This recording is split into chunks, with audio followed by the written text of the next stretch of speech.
Bonjour à tous, il est 8h30, vous êtes sur la page Facebook du CJD.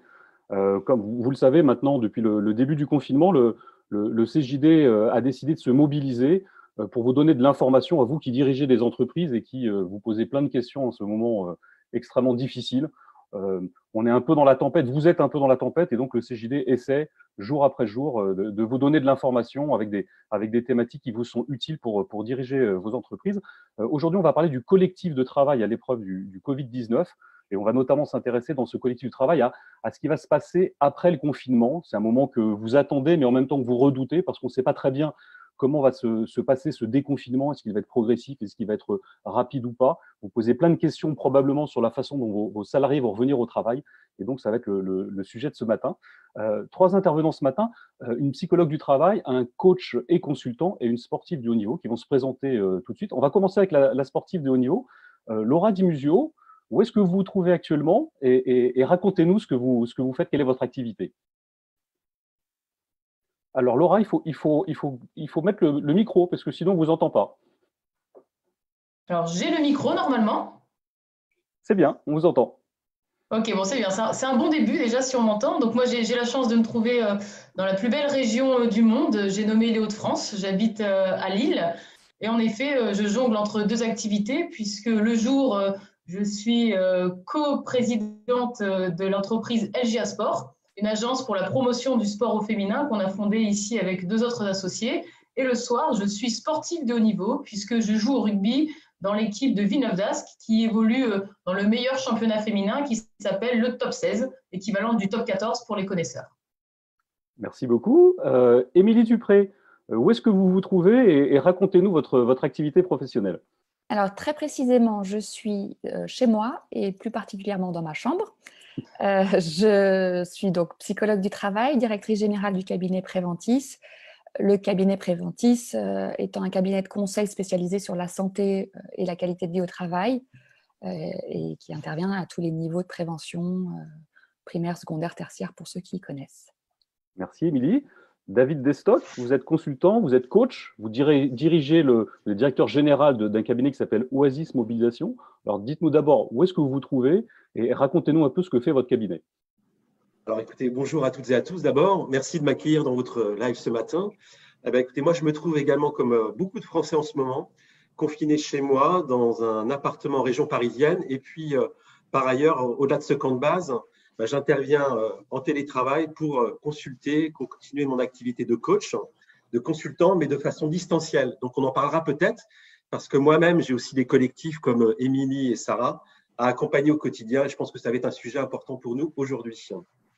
Merci beaucoup. Évidemment, on va parler de tout ça. Alors, je vous rappelle que sur la page Facebook du CJD, vous pouvez à la fois liker, vous pouvez commenter, vous pouvez notamment nous poser des questions qu'on pourra prendre en direct, auxquelles nos intervenants pourront répondre.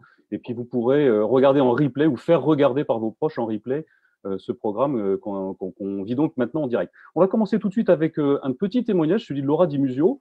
Donc, vous nous avez dit que vous étiez capitaine d'une équipe de rugby, donc joueuse de haut niveau. On va parler donc du collectif de travail et de la façon dont on peut le souder à l'issue du confinement. Mais moi, j'ai envie de vous demander, pendant le confinement, comment est-ce qu'on fait pour essayer de garder une cohésion d'équipe avec des joueuses qui sont probablement éclatées un peu partout et qui ne s'entraînent pas et qui ne savent sans doute pas très bien même quand est-ce qu'elles pourront reprendre la compétition. Laura Di Musio. Alors c'est vrai que nous, on est actuellement un peu complètement dans le flou, puisqu'il faut savoir que normalement, on se retrouve tous les soirs pour s'entraîner, donc du lundi au vendredi, et que le week-end, pareil, on est ensemble parce qu'on part jouer les compétitions tout le week-end. Et donc là, la situation est telle que on n'a plus d'objectifs, plus de dates de retrouvailles, que ce soit pour les entraînements ou la compétition. Donc tout le monde est un peu dans l'attente. Toutes nos petites jeunes sont reparties dans leurs régions respectives, ce qui fait qu'on se retrouve complètement éclaté. C'est une équipe qui devient un peu comme une petite entreprise. La différence, c'est que nous, notre travail, c'est de nous retrouver tous les soirs. Et donc, on a réfléchi en se demandant comment on allait pouvoir garder le lien en ayant peut-être 3, 4 mois, 5 mois sans se voir, avec une énorme coupure à la fois en termes de collectif, mais aussi en termes de préparation. Donc moi, en tant que capitaine, je me suis dit que c'était aussi de ma responsabilité de pouvoir faire en sorte de garder le lien qu'on a créé depuis le début de la saison avec toutes les filles.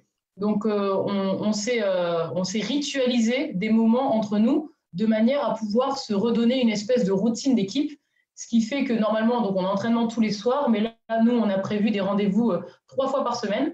Donc les lundis, mercredis et vendredis, on a créé des entraînements en visioconférence. Donc c'est assez inédit, on ne l'avait jamais fait auparavant, mais avec une autre membre du staff donc, qui s'appelle Alex, on a créé des séances où 3 fois par semaine, donc les filles se connectent. Alors, il n'y a pas d'obligation, évidemment, tout le monde n'est pas toujours disponible, mais l'idée, c'est de jouer le jeu pour créer une espèce d'émulation à distance.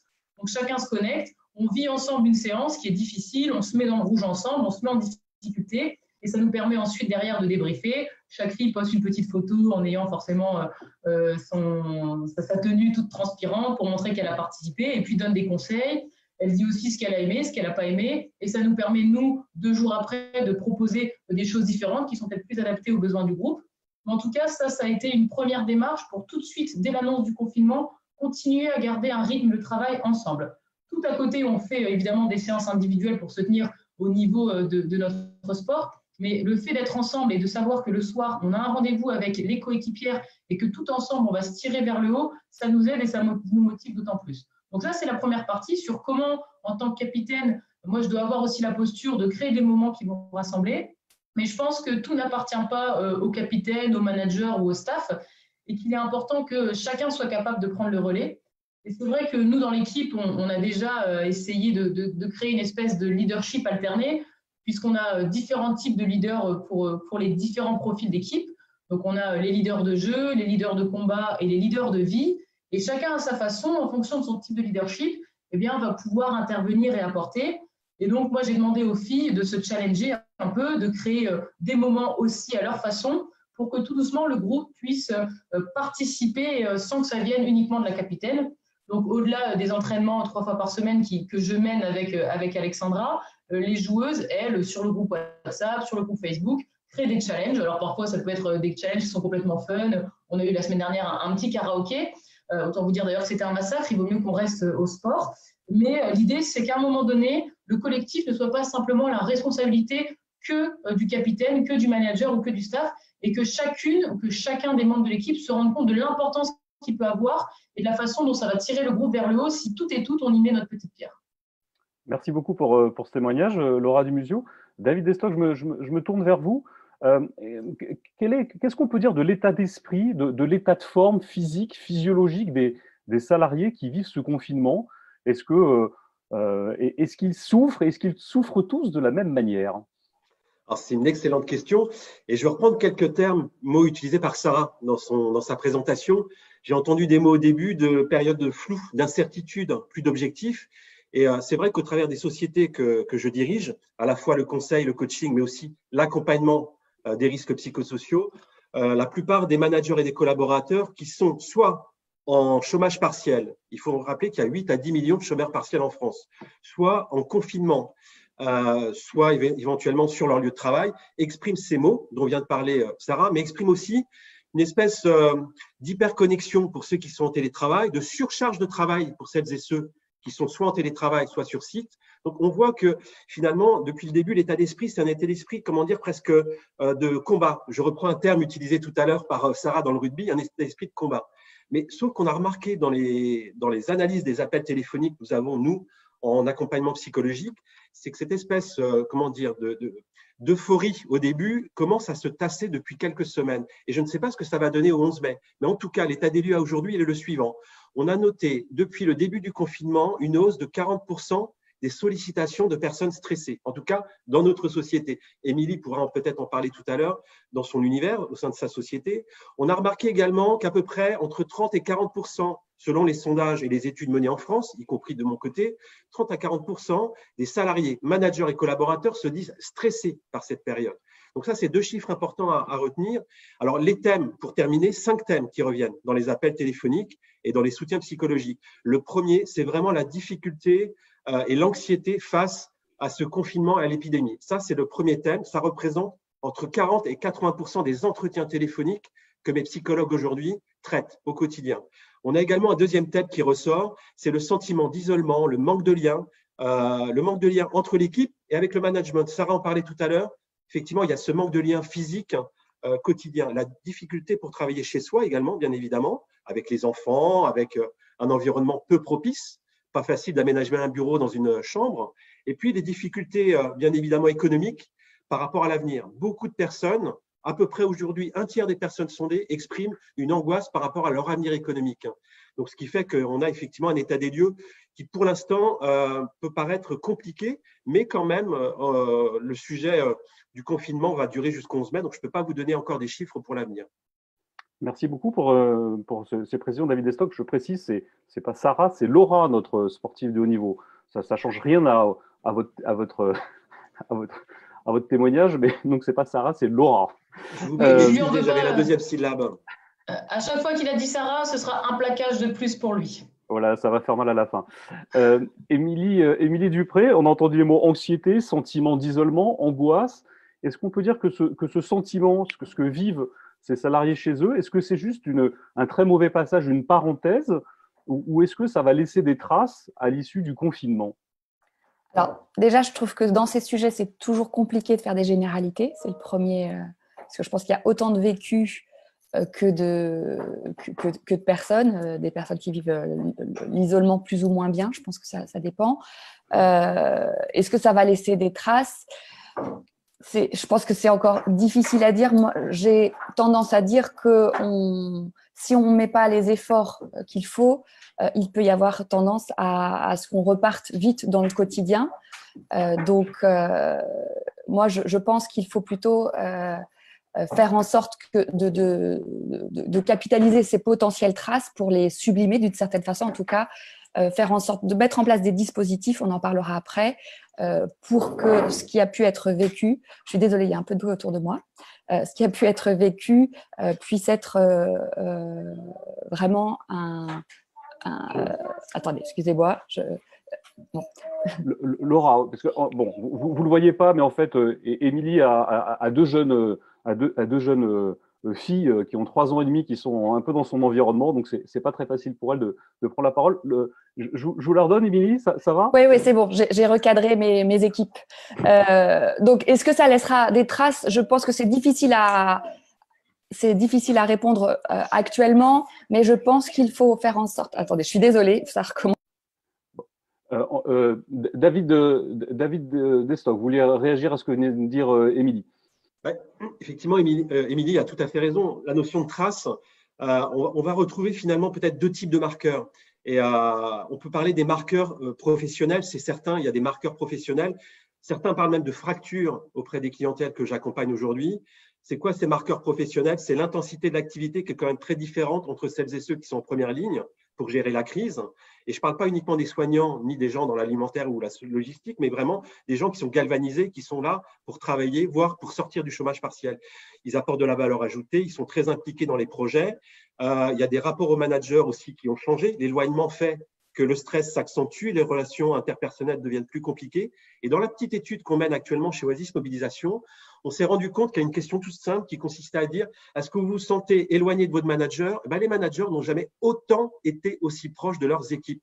Et ça reprend un petit peu les propos dont parlait qu'avait Laura sur le collectif. Le manager a vraiment un rôle qui prend tout son sens aujourd'hui. Donc ça, c'est le marqueur professionnel.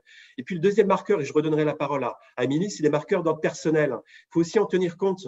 Et c'est pas simple dans la vie d'un manager que de prendre en main la vie personnelle de son collaborateur. Et là, c'est une vraie révolution positive, je trouve, parce qu'on a des conditions matérielles qui sont compliquées. Il faut en prendre compte parce que l'expérience de la maladie n'est pas la même pour les uns et pour les autres, parce que la solitude n'est pas la même non plus, parce qu'il y a des expériences de déstabilisation qui peuvent exister dans la vie de famille, parce qu'il y a une expérience aussi de l'agilité face à la complexité du moment qui est quand même pas simple. Donc, c'est aussi un travail pour le manager d'évaluer le talent et l'énergie de son collaborateur. On en parlera sans doute à la fin d'ailleurs.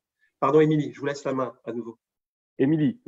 Si mes enfants veulent bien me laisser parler. Oui, donc de ce que je disais de traces, je pense que ça pour résumer, ça dépendra énormément de ce qui pourra être vécu selon les personnes. Mais au contraire, il va falloir mettre en place, je pense, les dispositifs pour pouvoir… alors, je suis désolée, pour mettre en place les dispositifs pour justement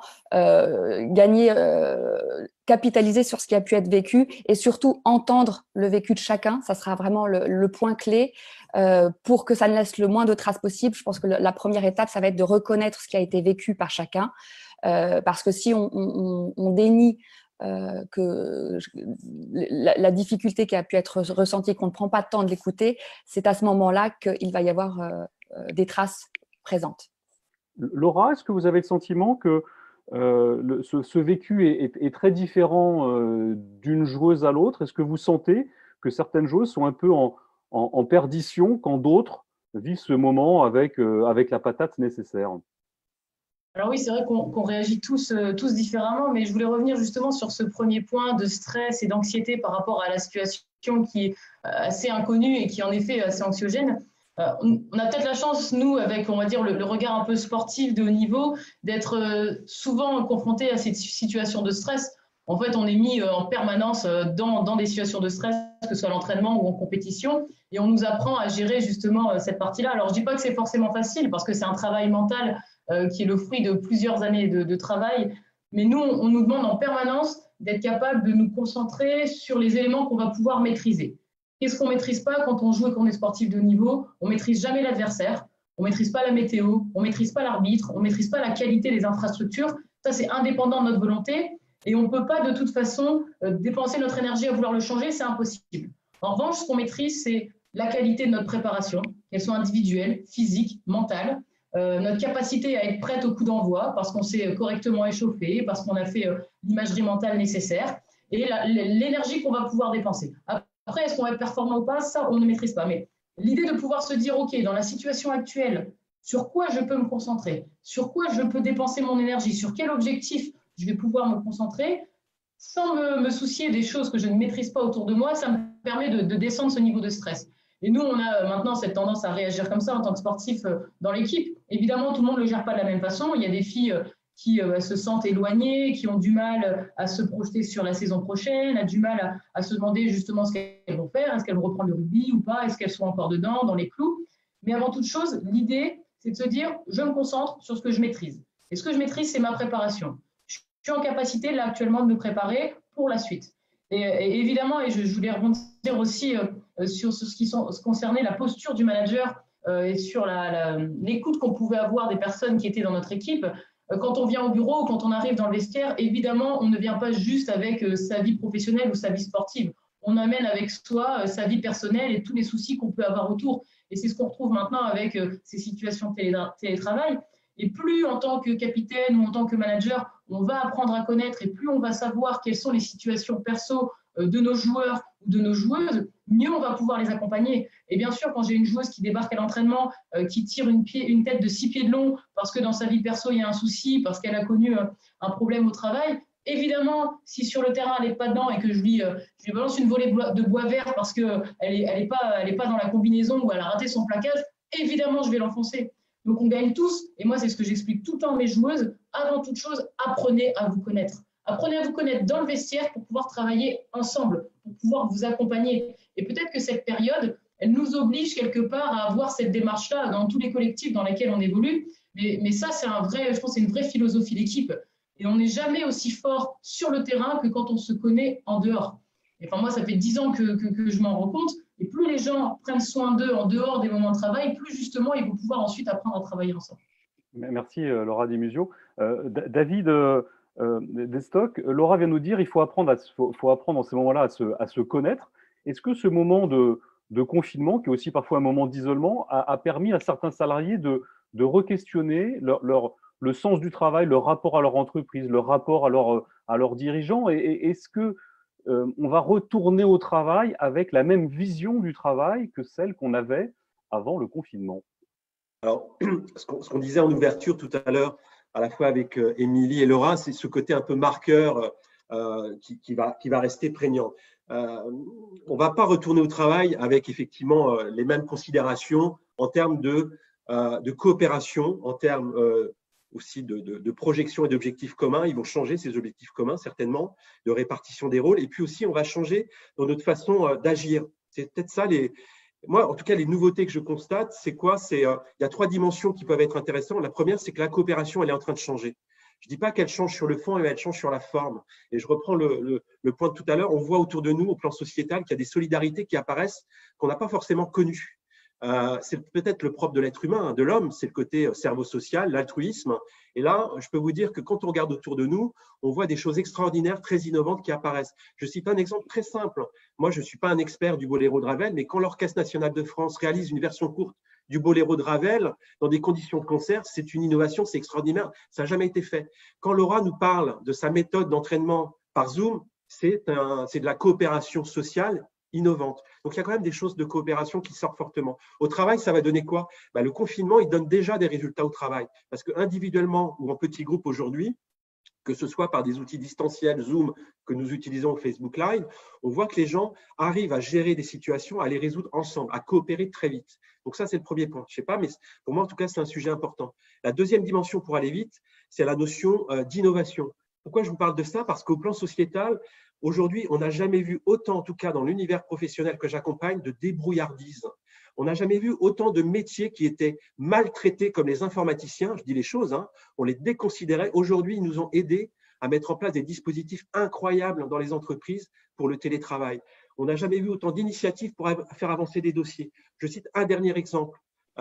Les notaires de France ne faisaient pas de signature électronique. Impossible d'avoir des achats. En une semaine, toute la partie signature électronique des études s'est mise en avant. 30 à 40% des études aujourd'hui de notaires le proposent. Donc, vous voyez, ça permet de créer les conditions de l'innovation.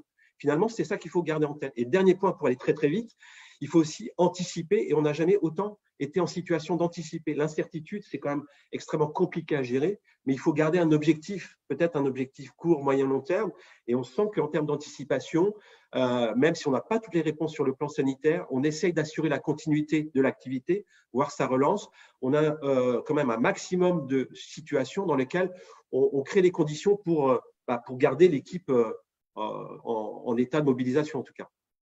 Merci David. Émilie, vous aviez envie de réagir à ce que vient de dire justement David? Oui, je voulais réagir en disant que j'étais tout à fait d'accord déjà avec ce qu'il dit, bien entendu.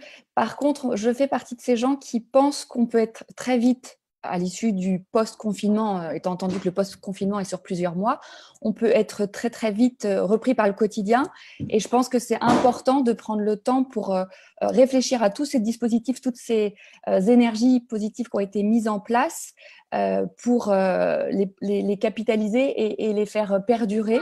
Parce que je pense que si on repart vite dans le quotidien, on risque peut-être de reprendre le rythme d'avant. Moi, je suis plutôt à penser qu'on peut très vite se faire reprendre par le monde d'avant et qu'il faut faire attention.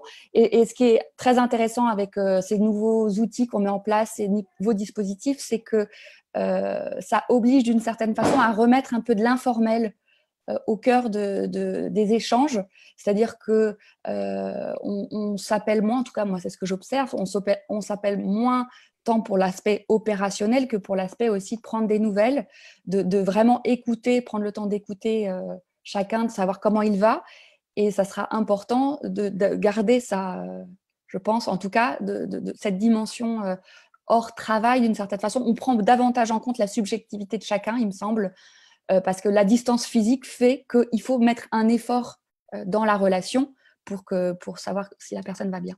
Vous disiez tout à l'heure, Émilie, qu'il fallait reconnaître ce qui a été vécu par chacun. Oui. Comment, au moment où on va se retrouver, dans les retrouvailles au travail, quand on va sortir de ce confinement, alors peut-être de façon rapide ou de façon progressive, comment est-ce qu'on peut reconnaître ce qui a été vécu par chacun? Est-ce qu'il faut libérer la parole, que chacun exprime ce qu'il a vécu? Est-ce que ça doit se faire dès maintenant? Est-ce que c'est pas ça que vous pensez? Alors, j'allais justement dire, moi, les retrouvailles, pour moi, elles doivent se faire…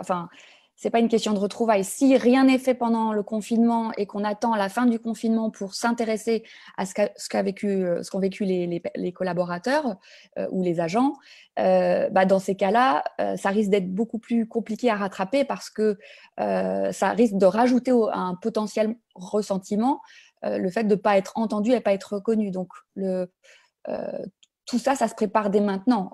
L'écoute, elle ne devra pas se faire après la sortie du confinement, elle doit être dès maintenant et ça passera nécessairement par effectivement entendre. Et par exemple, on en parlait, je pense qu'il faut éviter la hiérarchie de dire toi, tu as été dans telle situation, ça a été plus difficile, etc. Parce qu'une même situation peut être vécue de façon très différente d'un individu à l'autre. Il y a vraiment une notion de subjectivité. C'est un peu quand on nous parle de la charge de travail ou de l'autonomie. Certaines personnes le vivent plus ou moins bien selon la personnalité, le moment, etc. Donc, il ne faut pas tant s'intéresser à ce qui a été, au caractère objectif en se disant, tiens, cette personne n'a pas travaillé, elle avait un jardin, tout va bien, par exemple, même si c'est plus simple, on est d'accord, hein, mais ce qui compte, c'est d'écouter le vécu de chacun, d'entendre la difficulté et de ne pas chercher à le rationaliser, de l'entendre et d'accueillir ça de manière ouverte et empathique pour reconnaître la difficulté, puisque tout le sujet est autour de la reconnaissance finalement de ce que moi j'ai vécu, de comment je l'ai vécu. Merci beaucoup. David, est-ce qu'il faut une forme de reconnaissance, de paroles libérées, mais de façon un peu collective? Vous avez dit tout à l'heure qu'il peut y avoir une forme de ressenti entre celui qui a senti qu'il était en première ligne, qu'il était au front, et que peut-être d'autres étaient plus confortables chez eux, un peu en deuxième ligne. Et donc, moi, j'imagine que dans des équipes, un peu comme quand on sort d'une grève, il y a ceux qui ont fait la grève, qui se sont soudés, il y a ceux qui ne l'ont pas fait. On se retrouve ensemble au travail après, et on peut avoir des traces de ça, et ça peut durer longtemps. Est-ce que pour en sortir dans une période d'après-confinement, est-ce qu'il faut libérer la parole collectivement pour que chacun puisse exprimer ce qui a marché et ce qui l'a fait souffrir dans ce moment de confinement? Ce que dit Émilie, c'est exactement ce que je vais répéter finalement. Émilie a complètement raison, c'est ouvrir les dispositifs d'écoute de la parole individuelle et collective. Elle doit se faire obligatoirement avant de parler d'un projet objectif. Je reprends le terme, c'est le sujet avant l'objet. Donc, c'est important pour le manager d'avoir plusieurs étapes. Moi, je conseille fortement d'avoir déjà ces entrevues individualisées pendant la période du confinement. L'écoute, elle est en continu. Ce que dit Émilie est fondamental. Mais ce n'est pas l'écoute sur comment ça se passe ton activité, est-ce que tu as atteint tes chiffres, c'est comment tu vas, comment tu ressens les choses, de quoi tu aurais besoin. Donc, l'écoute subjective individuelle d'abord. Ensuite, l'écoute objective. Ça, on va voir, est-ce que la personne se sent bien dans son travail cette fois-ci, au sens opérationnel. Et puis, dans un deuxième temps, on peut aussi, comme le proposait tout à l'heure Laura, c'est avoir des démarches collectives, mais surtout pas en grand groupe dans un premier temps. Il faut des petites grappes. On sait très bien qu'aujourd'hui, dans le confinement, avoir plus de 10 personnes sous Zoom ensemble en train de travailler, c'est juste impossible. Donc, avoir ces petites grappes pour à nouveau ouvrir la parole d'un point de vue subjectif, comment tu te sens, est-ce que tu te sens reconnu dans ce que tu mènes, est-ce que tu as suffisamment d'outils pour bien travailler, etc., etc.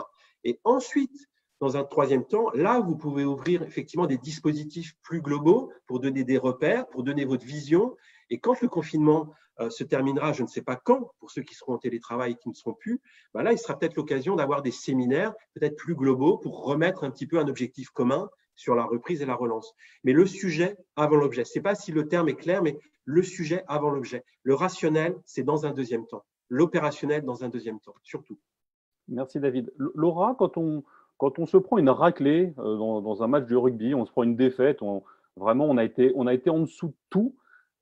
Est-ce qu'on se dit les choses dans l'équipe? Est-ce qu'il y a un moment où il faut qu'on vide son sac et qu'on puisse dire à sa collègue, à sa coéquipière, tu as vraiment été nul aujourd'hui, tu n'as rien fait de ce qu'il fallait et j'en ai gros sur la patate? Alors, une chose est sûre, qu'on se prenne une raclée ou pas d'ailleurs, je pense qu'il est important en permanence d'avoir des moments pour pouvoir débriefer ensemble. Alors, ce qui est sûr, c'est que c'est jamais un moment agréable, surtout quand on est dans un match qu'on a perdu ou une situation difficile. Mais il faut réussir en fait à évacuer des frustrations. Parce que même si le dimanche, ça s'est mal passé, on repart la semaine tout de suite, le nez dans le guidon pour travailler parce qu'on prépare le dimanche suivant un autre match. Et évidemment, bien sûr, il faut prendre en compte, et dans cette période de confinement, je pense que c'est important d'avoir des moments d'entretien individuel où chacun va pouvoir se livrer, on va dire presque sans filtre.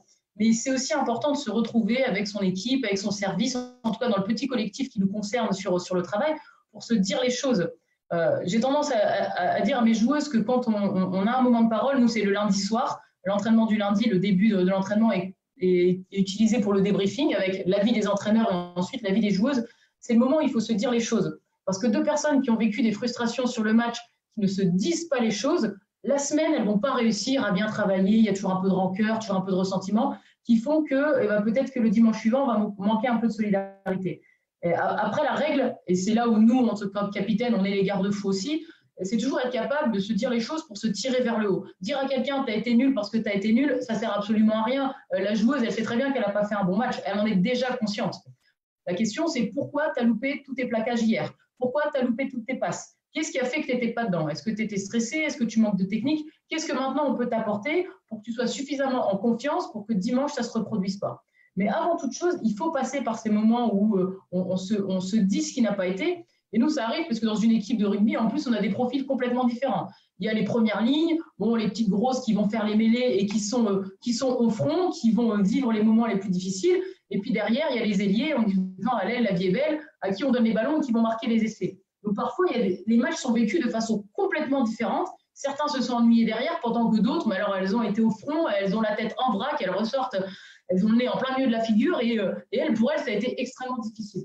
Si on ne se dit pas les choses en disant lundi, moi je l'ai mal vécu, je trouve que vous avez gardé trop le ballon, moi je n'étais pas dans ma situation, je n'ai pas pu m'exprimer, évidemment la semaine de travail, elle va être compliquée. Mais la règle, c'est la forme sert le fond. Si j'ai quelque chose à dire, je mets les formes. Si quand je dis à une joueuse, permettez-moi l'expression, tu as été une grosse merde, ça n'a pas été dimanche, évidemment, elle s'est arrêtée, elle ne m'écoute plus. La question, ce n'est pas ça, c'est comment je mets les formes pour faire passer mon message. Et je pense qu'il faut qu'on travaille là-dessus quand on est en collectif, parce que quand on est 30 filles à vouloir parler du match dimanche, il faut qu'on puisse s'entendre et qu'on parle le même langage pour apprendre ensuite à trouver les axes de progression et se retrouver 2 heures après sur le terrain dans de bonnes conditions. J'espère que dans les entreprises, dans vos entreprises, vous parlerez des petites grosses, des grosses merdes. Il y a plein de vocabulaire imagé qui permet de donner de la chair à l'entreprise et de sortir une petite parenthèse. C'est juste une petite parenthèse sur la petite grosse. C'est un message parce que si jamais j'ai la chance que mes joueuses puissent me regarder, elles se souviendront qu'il ne faut pas qu'elles restent trop dans leur canapé quand même, que le soir, il faut faire des abdos. Bon, alors la capitaine aime ces petites grosses et leur souhaite donc plein de bonnes choses. Émilie, vous vouliez réagir à ce que vient de dire Laura? Oui, je voulais rebondir puisque Laura parle un peu d'un mode débriefing après ce qui s'est passé dans un match.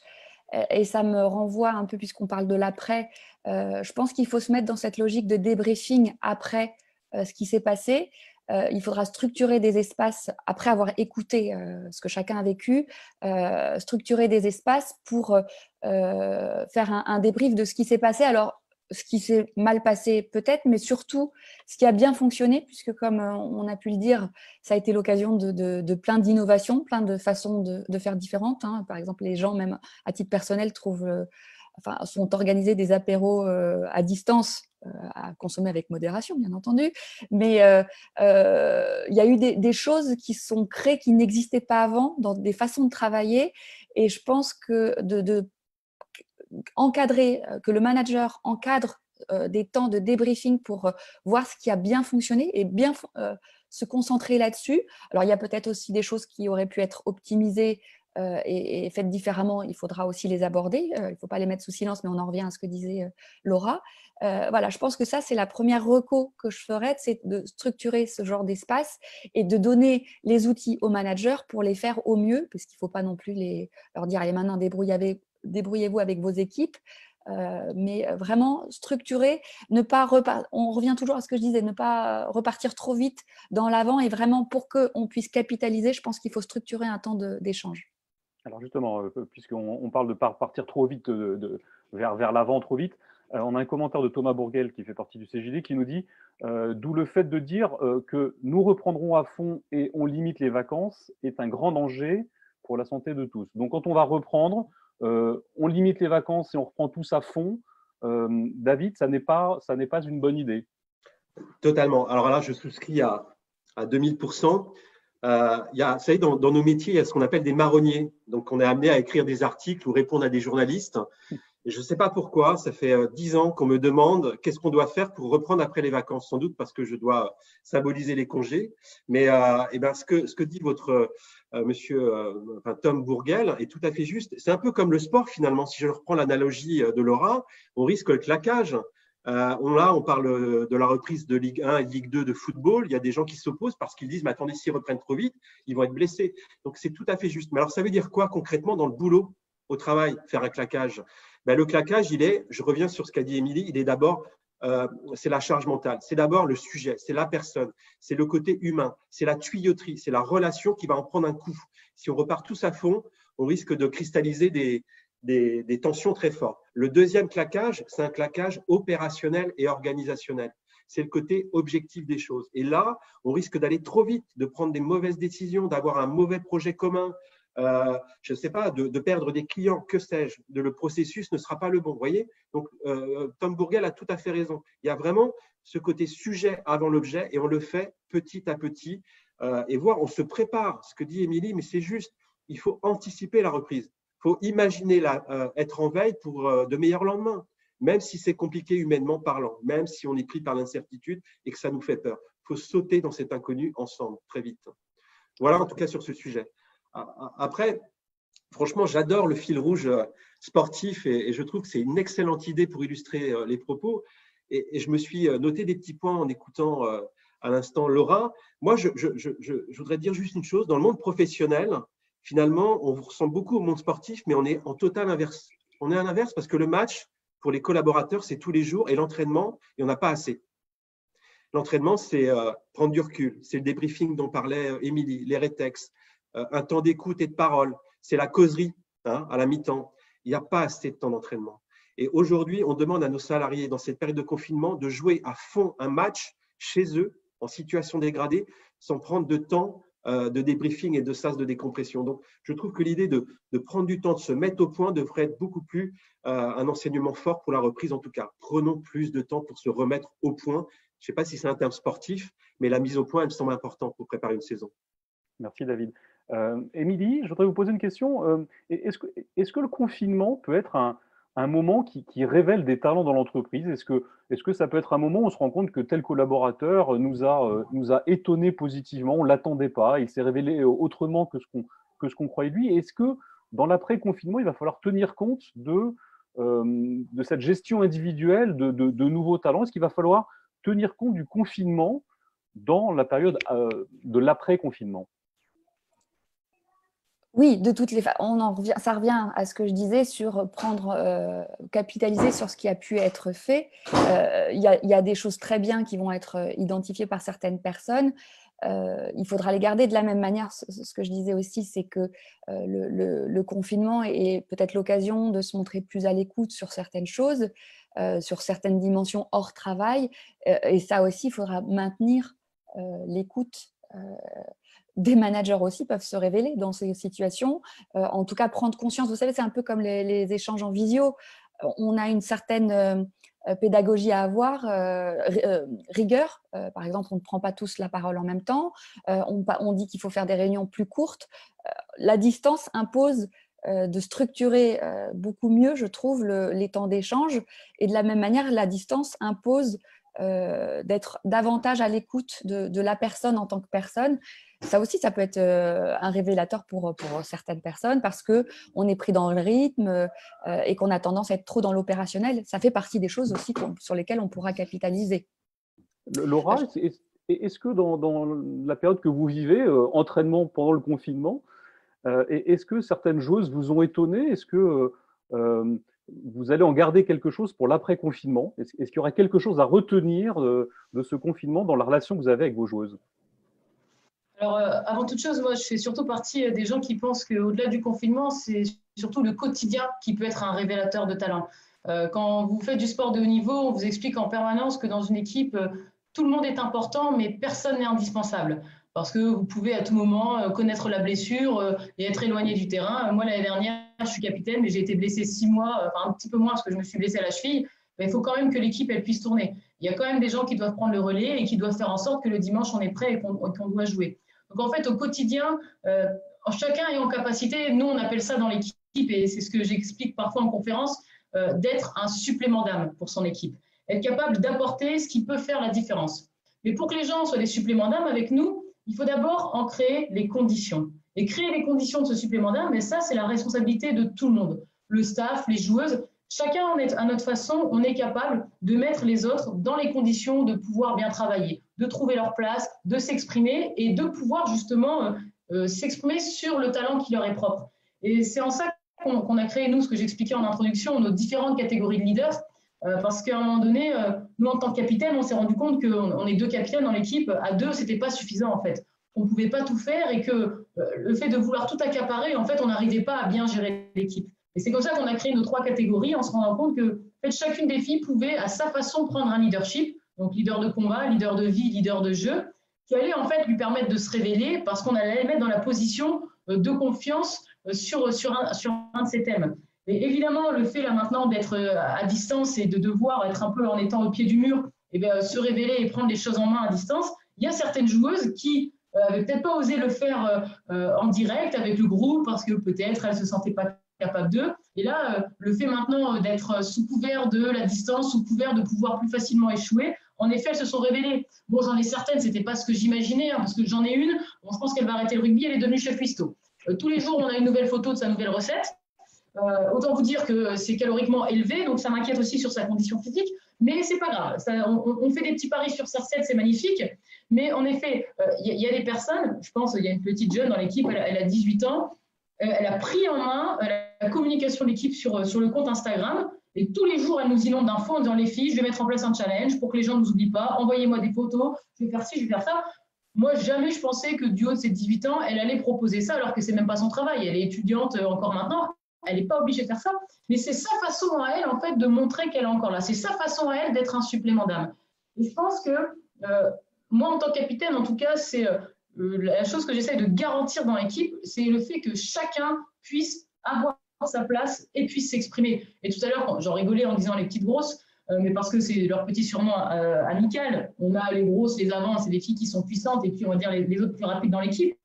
Quand vous débarquez dans une équipe de rugby et qu'on vous a répété toute votre vie que vous avez un trop gros gabarit pour faire du sport, dans l'équipe, on vous dit, toi, reste ici, on a besoin de toi. Tu cours pas vite, mais c'est pas grave parce que tu vas pousser fort, parce que tu as de la puissance. C'est ça ton talent. Donc arrête de croire que tu peux pas faire de sport. Viens chez nous, on a besoin de toi. On va te façonner, on va faire en sorte que tu aies la technique, mais on a besoin de toi. Et chacun, à sa façon, peut aller chercher son petit talent. Mais c'est d'autant plus facile à faire si les conditions sont réunies autour de moi. Et ça, c'est notre rôle, nous, en tant que capitaine, en tant que manager, de créer les conditions, de révéler le supplément d'âme chez chacun. Et moi, en tout cas, c'est le job qui me prend le plus de temps au quotidien.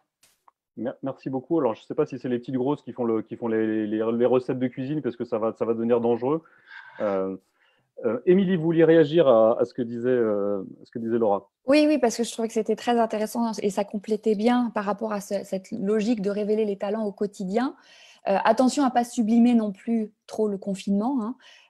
Et peut-être si le confinement a été l'occasion de révéler des talents qui n'étaient pas révélés jusque-là, peut-être la question c'est de réfléchir à qu'est-ce qui dans l'organisation n'a pas forcément permis de les identifier avant le confinement. En fait, le confinement permet aussi, donne la possibilité d'être dans une logique d'autonomie et d'ouverture d'esprit qui font que certains se donnent peut-être plus l'autorisation de proposer des choses. Donc, réfléchissons sur l'après, sur comment créer ces conditions. Ce n'est pas le confinement en tant que tel, c'est plus l'autonomie qui est donnée derrière, peut-être le droit à l'erreur aussi, qui, comme on est dans une situation inédite, qui permet tout ça. David Destock, qu'est-ce qu'on va devoir tirer comme enseignement de cette période très particulière de crise sanitaire dans le management, dans la façon dont on organise le travail? Comment est-ce qu'on essaye de tirer des enseignements pour que l'entreprise non seulement redémarre, mais redémarre différemment et en étant peut-être plus efficace, en même temps que plus bienveillante? Alors, finalement, ça fait le lien entre tous les propos précédents et je rebondis tout de suite à la fois sur les propos de Laura et d'Émilie. La première chose peut-être que je pourrais suggérer à l'entreprise en tant qu'institution, c'est aussi s'arrêter sur les managers. Parce que là, on a beaucoup parlé des collaborateurs et des équipiers. Mais peut-être que la notion de talent révélé, elle doit aussi être une question introspective que le manager leader doit se poser lui-même. C'est vraiment pour moi premier enseignement, c'est cette période-là, ça doit être l'occasion pour savoir si le manager, le leader, comment il a vécu cette place pendant cette période si particulière, comment il vit cette place pour les mois et les années qui viennent. Donc ça, c'est le premier point. Si le manager ne fait pas cette introspection, s'il n'est pas aidé par les RH ou par des personnes tierces pour faire cette introspection et se poser, là, ça va être compliqué de travailler ensuite sur la partie globale de l'organisation. Ceci étant dit, une fois que c'est fait, quel enseignement on peut en tirer, comment on peut fonctionner? Je reprends les termes un petit peu de Laura. Il faut un moment peut-être reposer le sujet et refaire un bilan, un diagnostic maintenant en anticipant la reprise. d'un point de vue humain, subjectif, et d'un point de vue organisationnel. Ça, c'est le premier point. Ça veut dire quoi? Ça veut dire se poser des questions toutes simples. En termes d'activité commerciale, qu'est-ce qu'on doit continuer à faire? Qu'est-ce qu'on doit cesser de faire? Qu'est-ce qu'on doit corriger? Qu'est-ce qu'on doit créer de nouveau? D'un point de vue à la fois humain en posture, mode de fonctionnement et encore une fois en opération. Donc l'entreprise, elle doit avoir cette période de diagnostic et de bilan individuel, petit groupe, grand groupe. Une fois que c'est fait, le deuxième enseignement, c'est revisiter le projet commun. Au filtre de ce qui se passe, est-ce que le projet commun reste le même? Est-ce que nos missions changent? Est-ce qu'elles restent équivalentes? Est-ce que nos valeurs, nos principes de fonctionnement ont évolué? Qu'est-ce qu'on va encore une fois conserver ou pas en enseignement humain, comportement, fonctionnement et en enseignement opérationnel? Et puis la troisième chose qu'on peut retirer de cette période en anticipation, non seulement pas de la fin du confinement, mais en anticipation de la période d'incertitude qui va durer jusqu'en septembre-octobre, c'est comment on va aussi terminer cette année. On a aujourd'hui une partie des équipes qui nous expriment une souffrance dans cette incertitude. Je vous disais en début certains chiffres, 30 à 40% des salariés français sont inquiets de leur avenir. Donc, il faut leur donner des perspectives. Il faut être transparent en même temps. Donc, pareil, comment l'entreprise peut redonner des éléments de repère, des éléments de vision réalistes et pas ultra ambitieux qui soient totalement irréalistes. Donc, ça, c'est le troisième point, c'est la formalisation d'un projet commun qui soit aussi appréhendé par tous les salariés de l'entreprise, non seulement les équipiers, les collaborateurs, mais je pense que les comités mixtes paritaires avec les syndicats, les IRP, ont un rôle majeur à jouer dans cette période-là. D'où ma préconisation, retravaillons un projet d'avenir commun avec toutes les parties prenantes, les salariés, les managers, les IRP, mais aussi, pourquoi pas, les clientèles et les partenaires, toutes les parties prenantes. Je pense que dans le rugby, il n'y a pas que les joueurs, il y a le staff autour, il y a aussi les ligues, il y a des partenaires sponsors. Moi, j'ai besoin d'être rassuré pour savoir si l'équipe devient 9 d'Ascq va continuer ou pas. Vous voyez? Donc, c'est un peu l'enseignement que je pourrais en tirer rapidement. Merci David. Laura, sur cette question, j'imagine qu'on doit se poser des questions de savoir si la saison va reprendre et on peut imaginer qu'il y a des joueuses qui vont vous quitter alors même que la saison n'est pas terminée. Peut-être qu'elles ne reviendront pas dans l'équipe. Est-ce qu'elles feront autre chose l'année prochaine? Comment est-ce qu'on revisite le projet commun dans une équipe de rugby avec l'incertitude absolument totale dans laquelle on est vis-à-vis des championnats sportifs? Alors oui, c'est vrai que nous, de toute façon, on sait déjà que le championnat est arrêté et ne reprendra pas. Donc c'est pour ça que j'évoquais la fin pour nous, les objectifs sportifs sur cette saison. Donc on sait que la prochaine échéance, c'est la saison prochaine, donc à partir du mois d'août, la reprise d'entraînement et la reprise d'un championnat avec un format nouveau qu'on ne connaîtra pas puisque les choses vont complètement évoluer. Et donc c'est vrai que là, on est dans une période où notre objectif à nous, que ce soit en tant que joueuse ou staff, c'est de faire corps de manière à ne pas perdre les éléments qui étaient peut-être un peu en périphérie ou qui étaient déjà un peu fragiles et qui pourraient, pour X ou Y bonnes raisons, repartir chez elles, se rapprocher de leur famille, changer de club, changer de projet de vie, changer de projet sportif. Et même si en effet on se retrouve dans une période d'incertitude complète, on a toujours la possibilité de mettre en place des actions pour connaître les joueuses, pour en fait réduire le niveau d'incertitude de ces filles-là. Mais ça, c'est un travail qu'on doit faire. Ce n'est pas aux joueuses de le faire, c'est à l'encadrement, c'est au staff, c'est au capitaine. C'est à nous de faire cette démarche-là vers ces personnes qui sont peut-être les plus fragiles pour les remettre à flot. Tout comme dans une saison où parfois on sent qu'il y a des joueuses qui sont en train de décrocher parce qu'elles sont dans le dur, parce qu'elles n'ont pas eu de temps de jeu, parce qu'elles ne se sentent pas dans les clous sportivement. À nous de les remettre à flot, à nous de faire en sorte qu'elles raccrochent le collectif et qu'elles repartent à l'aventure avec tout le monde. Parce qu'au final, à l'échelle d'une saison ou à l'échelle d'une année, c'est toujours la même chose. On est tous dans la même aventure et on doit prendre soin les uns des autres. Et cette période-là, ici, elle est cruciale. Et là, je pense, c'est un vrai travail des managers, c'est d'aller vers ces éléments fragiles qu'on peut avoir perdus ou qu'on peut penser perdre à cause de cette période qui est complètement inédite. Après, en effet, pour la reprise, on parlait de mettre en place des moments où on va pouvoir échanger avec les différentes parties prenantes pour se donner un objectif commun et un projet commun peut-être revisité.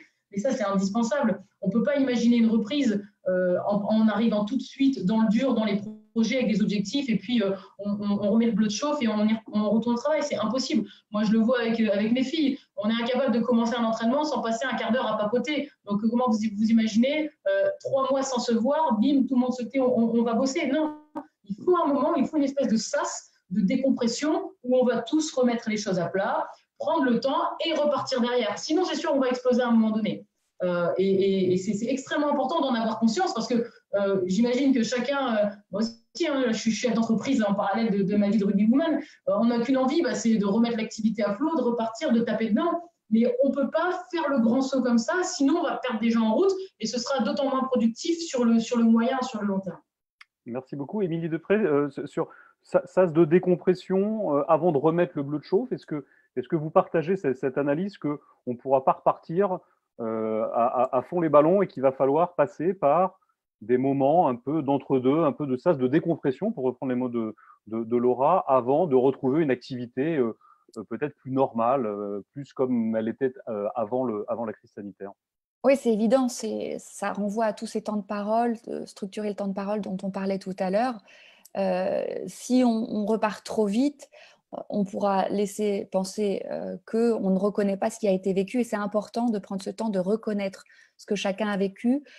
Si on n'évacue pas d'une certaine façon l'abcès par la parole, par l'écoute, le sentiment de ne pas être entendu. Et ça, si ça repart comme avant, je pense que ça peut laisser des séquelles, justement, puisque vous parliez de traces.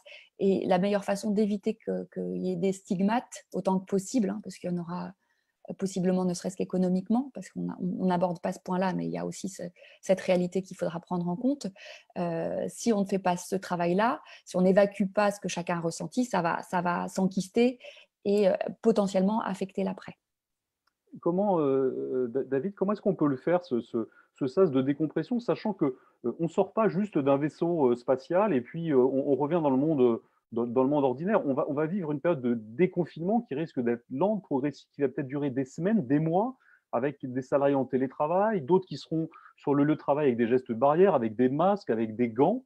Comment est-ce qu'on recrée du collectif dans un environnement comme ça, assez dégradé sur une longue durée?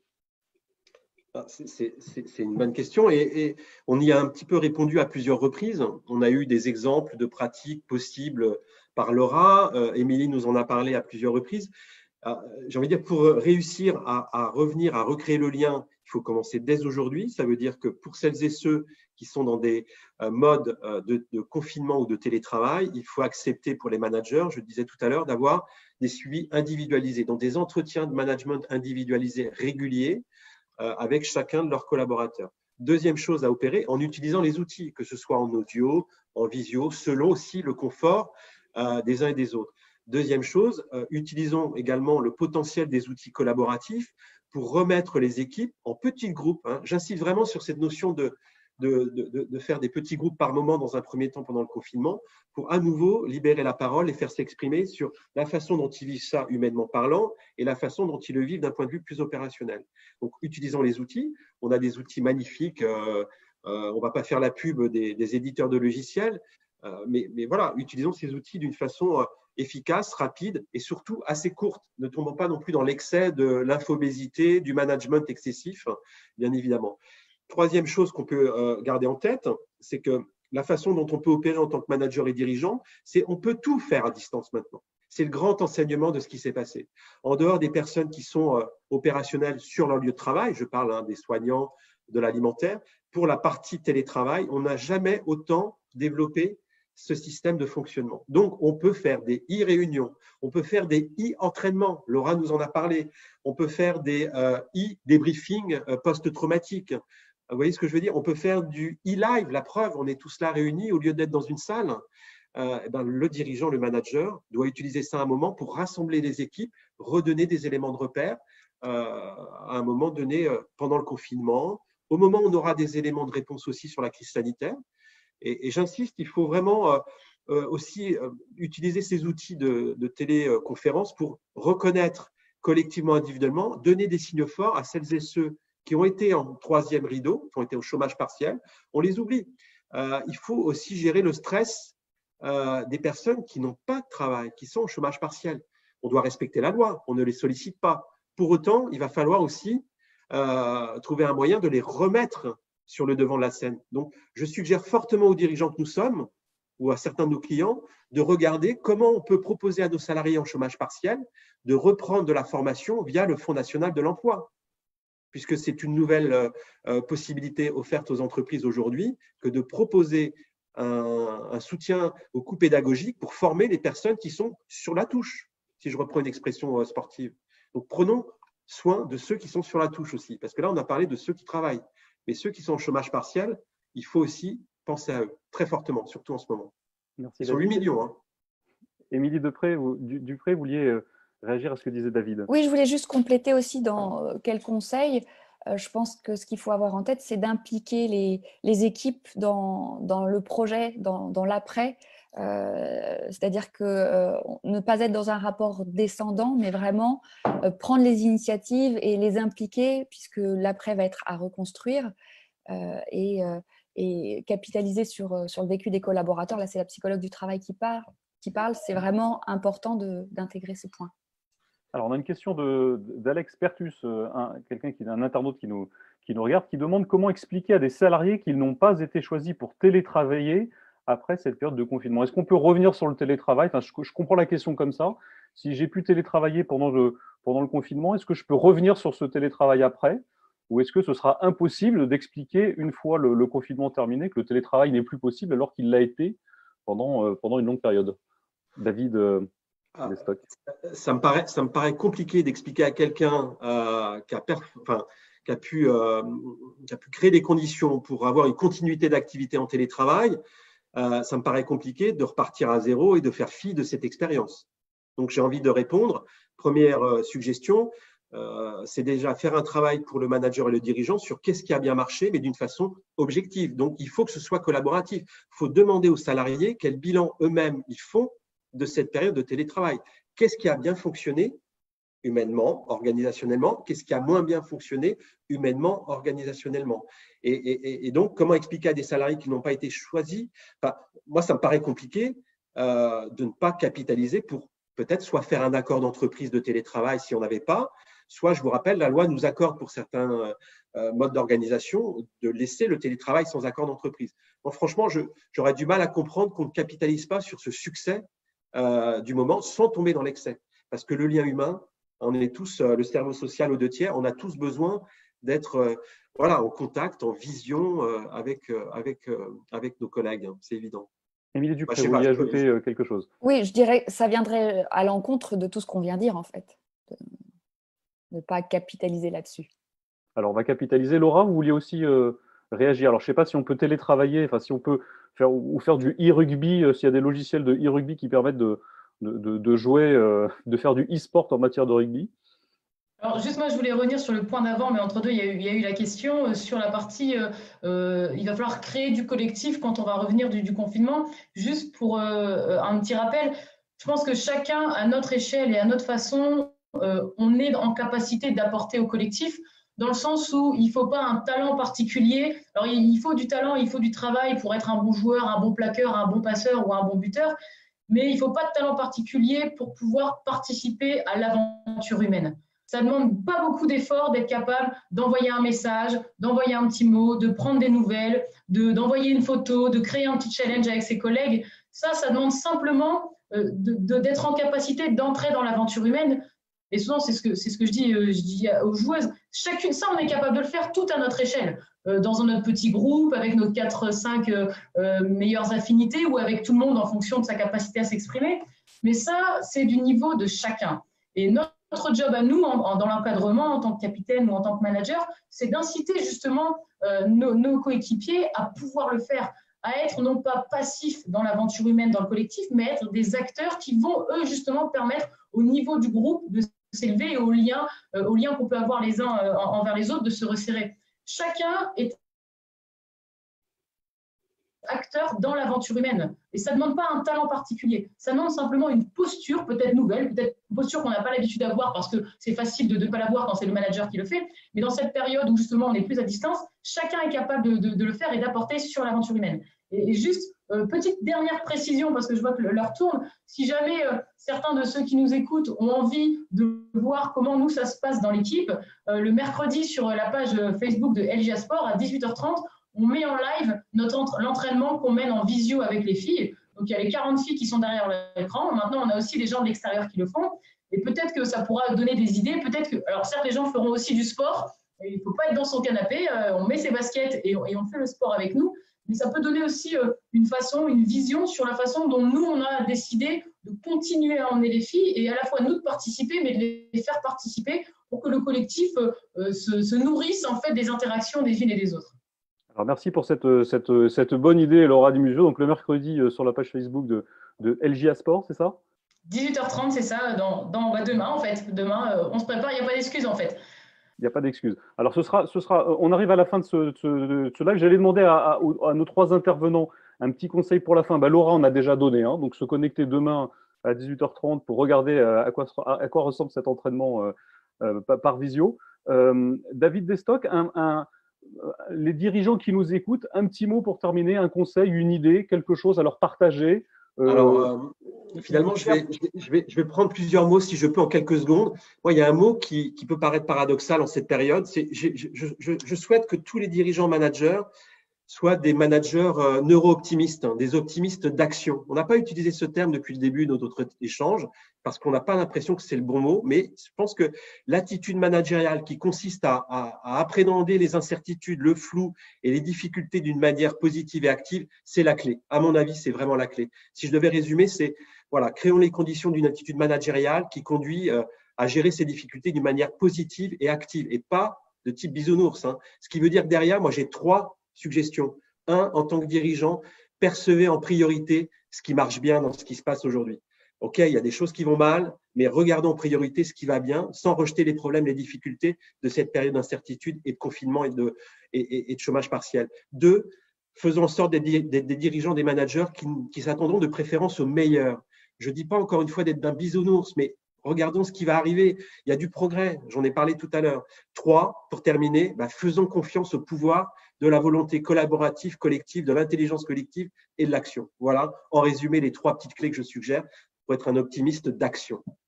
Merci David Destock pour ces éléments positifs et optimistes pour finir ce live. Émilie Dupré, vous allez avoir le mot de la fin. En conclusion, un conseil, une idée, quelque chose que vous avez envie de partager avec des dirigeants qui vont éteindre leur ordinateur, enfin qui vont arrêter de regarder ce live dans quelques secondes. Qu'est-ce qu'on peut leur dire pour finir ce live? Merci de me mettre la pression.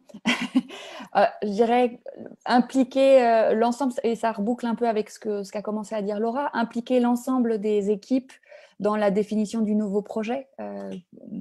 Finalement, le manager, le dirigeant n'est pas seul.